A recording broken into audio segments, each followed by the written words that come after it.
महाराज दशरथ ने कहा, कौशल्य, यह मेरे विवाह से पूर्व की घटना है। एक दिन संध्या के समय अकस्मात मैं धनुष बाण ले रथ पर सवार हो शिकार के लिए निकल पड़ा। जब मैं सरयू के तट के साथ साथ रथ में जा रहा था तो मुझे ऐसा शब्द सुनाई पड़ा मानो वन्य हाथी गरज रहा हो।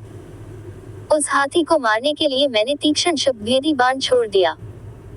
बाण के लक्ष्य पर लगते ही किसी जल में गिरते हुए मनुष्य के मुख से ये शब्द निकले, आह, मैं मरा। मुझ निरपराध को किसने मारा? हे पिता, हे माता, अब मेरी मृत्यु के पश्चात तुम लोगों की भी मृत्यु जल के बिना प्यासे ही तड़प तड़प कर हो जाएगी। न जाने किस पापी ने बाण मारकर मेरी और मेरे माता पिता की हत्या कर डाली। इससे मुझे ज्ञात हुआ कि हाथी की गरज सुनना मेरा भ्रम था, वास्तव में वह शब्द जल में डूबते हुए घड़ी का था।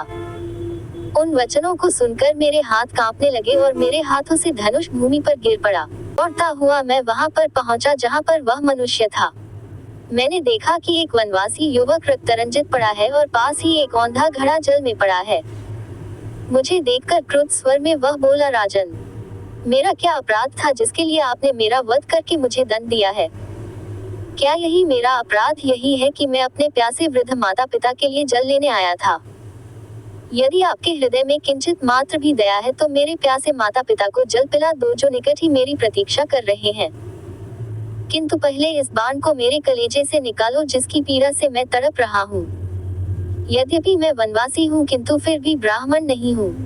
मेरे पिता वैश्य और मेरी माता शूद्र है, इसलिए मेरी मृत्यु से तुम्हें ब्रह्महत्या का पाप नहीं लगेगा। मेरे द्वारा उसके हृदय से बाण खींचते ही उसने प्राण त्याग दिए। अपने इस कृत्य से मेरा हृदय पश्चाताप से भर उठा। घड़े में जल भरकर मैं उसके माता पिता के पास पहुंचा। मैंने देखा वे दोनों अत्यंत दुर्बल और नेत्रहीन थे। उनकी दशा देखकर मेरा हृदय और भी विदीर्ण हो गया।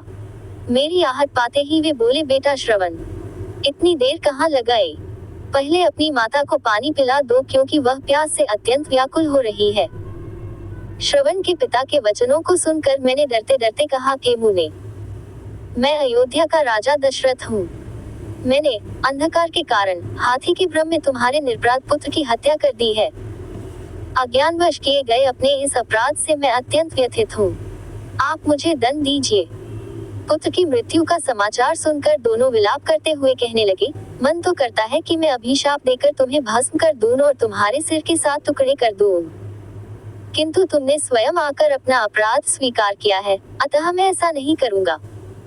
अब तुम हमें हमारे श्रवण के पास ले चलो। श्रवण के पास पहुंचने पर वे उसके मृत शरीर को हाथ से टटोलते हुए हृदय विदारक विलाप करने लगे। अपने पुत्र को उन्होंने जलांजलि दिया और उसके पश्चात वे मुझसे बोले, हे राजन, जिस प्रकार पुत्र वियोग में हमारी मृत्यु हो रही है, उसी प्रकार तुम्हारी मृत्यु भी पुत्र वियोग में घोर कष्ट उठाकर होगी। शाप देने के पश्चात उन्होंने अपने पुत्र की चिता बनाई और पुत्र के साथ वे दोनों स्वयं भी चिता में बैठ चलकर भस्म हो गए।